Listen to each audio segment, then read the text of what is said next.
Hi, Scott Pohl here, four-time Team USA member.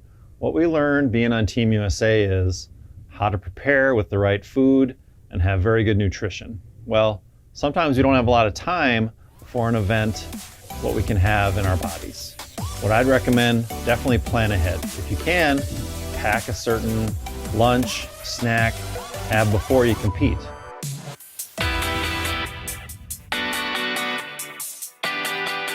When you get to the bowling center, a lot of the time there's only a limited menu. What you don't want to have are the fried foods, the foods that are high in salt, sugar, caffeine, sodas. Why? What do these do to you?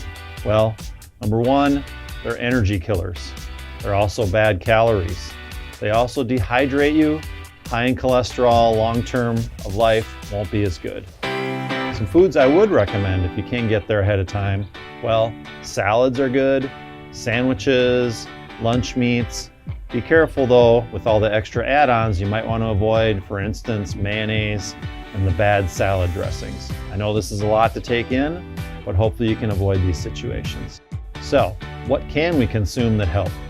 Water, very important. You can also have Gatorade, okay?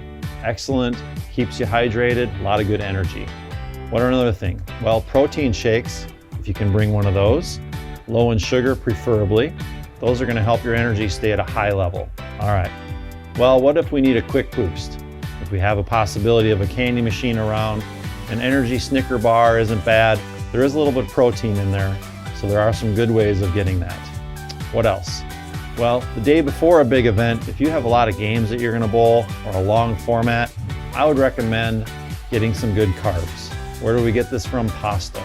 That's gonna help your energy level be up and you'll play well.